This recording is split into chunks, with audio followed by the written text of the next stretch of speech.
बहुत बहुत धन्यवाद राजवर्धन जी। आज वास्तव में बहुत अच्छा लगा जयपुर ग्रामीण क्षेत्र में तिरंगा यात्रा में हम सब शामिल हुए। बहुत ही उत्साह और उमंग युवा युवतियों में देखने को मिला। मैं राजवर्धन जी को धन्यवाद भी दूंगा, बधाई भी दूंगा कि इस जो कल्पना से प्रधानमंत्री जी ने इस तिरंगा यात्रा को देश के समक्ष रखा था, उसको वास्तव में आज मैंने जयपुर ग्रामीण इलाके में और हम धानकिया गांव तक गए, जहाँ पे पंडित दीनदयाल उपाध्याय ने अपना बचपन बिताया था, उनके ननिहाल था।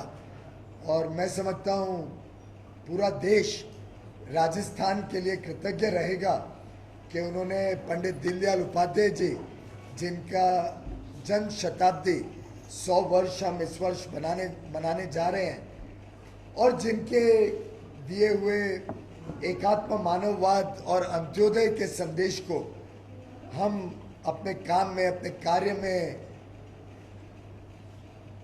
अच्छी तरीके से, जो उन्होंने एक सुजलाम सुफलाम भारत की कल्पना की थी, उस कल्पना को कार्यान्वित करने में जो मोदी सरकार लगी हुई है, जो वसुंधरा राजे सिंधिया जी की राजस्थान सरकार लगी हुई है, उस काम का एक प्रकार से मुझे आज बहुत ही अपने आप को मैंने धन्य माना कि मैं धानकिया जाके आज अपने श्रद्धांजलि दे सकूं, नमन कर सकूं पंडित दीनदयाल उपाध्याय जी का। इस तिरंगा यात्रा के माध्यम से एक बार और प्रधानमंत्री जी ने एक संदेश दिया है कि राजनीति से उठ के देश के प्रति लोगों में उत्तेजना पैदा हो, देश के प्रति सद्भावना पैदा हो, और सभी लोग, भारत के 125 करोड़ भारतवासी देश की और अखंडता, देश की एकता के लिए जिए, अच्छा जीवन जिए, और एक अच्छे जीवन जी के एक अच्छे देश का निर्माण, अच्छे देश का विकास करने में सभी 125 नागरिक मिलके काम करें, टीम इंडिया की स्पिरिट बढ़ाएं।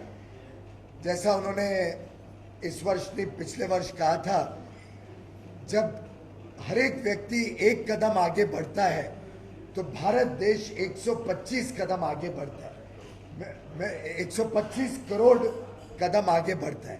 तो मैं समझता हूँ ये तिरंगा यात्रा उस 125 करोड़ भारत की जनता को तिरंगा के साथ और भारत के साथ जुड़ने का एक मौका बना है।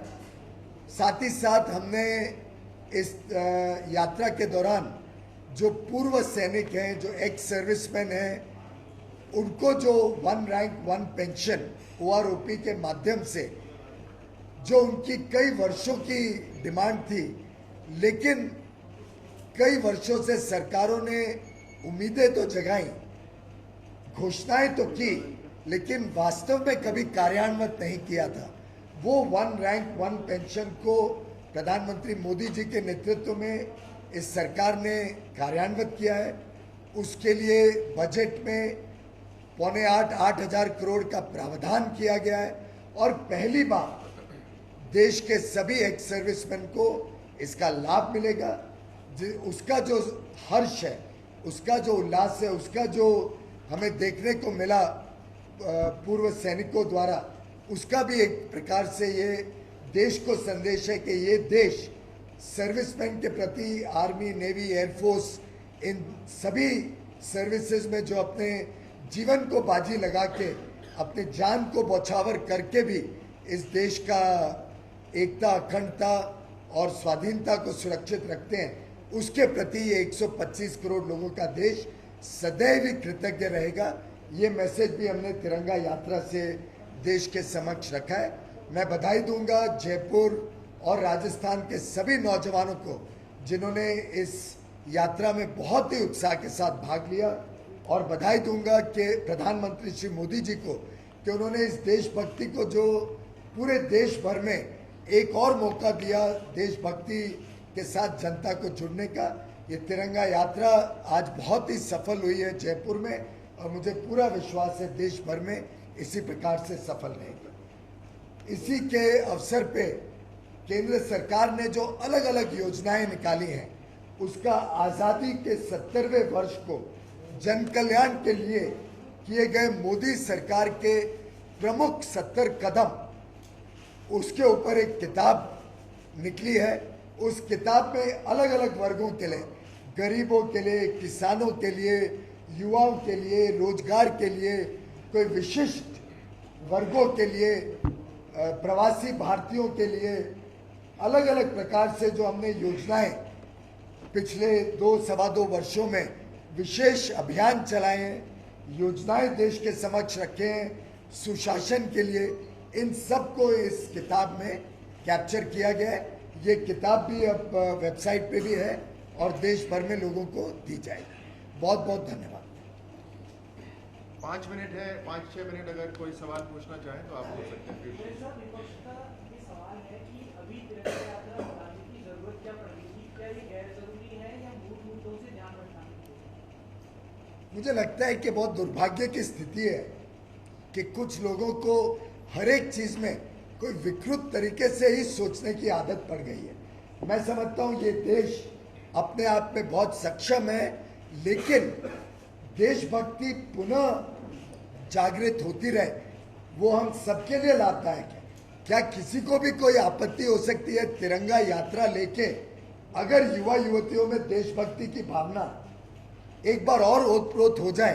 तो मैं समझता हूँ ये तो बहुत अच्छा काम है और अच्छे काम को सराहना करना, अच्छे काम को प्रोत्साहन देने में भी एक हमारी जिम्मेदारी बनती है।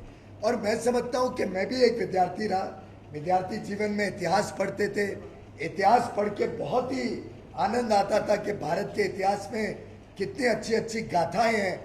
राजस्थान तो वीरों की भूमि है, इनके वीरों की गाथाओं सुन के कितना पढ़ के अच्छा लगता था। ऐसे नौजवानों को पुनः हर वर्ष ऐसी गाथाएं, ऐसे एग्जाम्पल्स मिले तो मैं समझता हूँ देशभक्ति और ज़्यादा बढ़ेगी, वो देश के लिए, देश के हित में। पूरे देश में ये चलेगी, पूरे देश में तिरंगा यात्रा चलेगी और मैं समझता हूँ कश्मीर एक भारत का अटूट अंग है। इसमें भारत का हम सब के लिए बहुत ही महत्वपूर्ण हिस्सा है और कश्मीर के भी नागरिक भारत के साथ जुड़े हैं, कश्मीर के भी नागरिक इस देशभक्ति में हमारे साथ जुड़े हुए हैं। जरूर निकलेगी। सॉरी,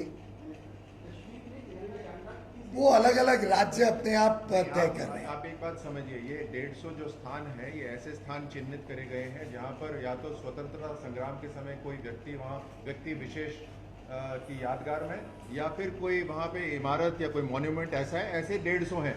ये कहना नहीं है कि 150 से ज़्यादा लोग नहीं है या 150 से ज़्यादा स्थान नहीं है, लेकिन स्वतंत्रता संग्राम के अंदर जो शामिल थे ये पहला कदम है और ऐसे कई कदम उठाए जाएंगे।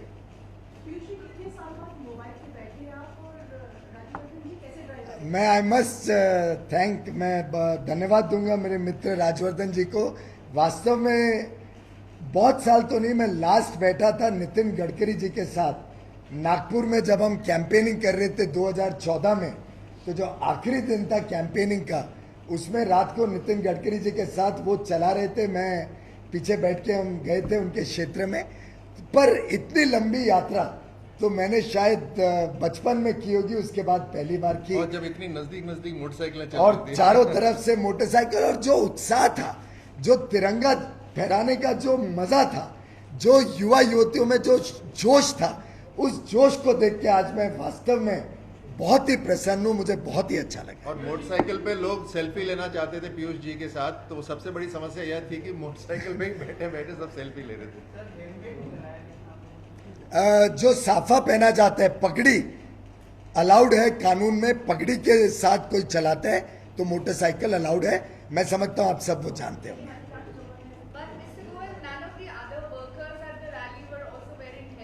Well, in some they were all enthusiastic Deshbhakts who were flying with the Tiranga Yatra at a very slow speed.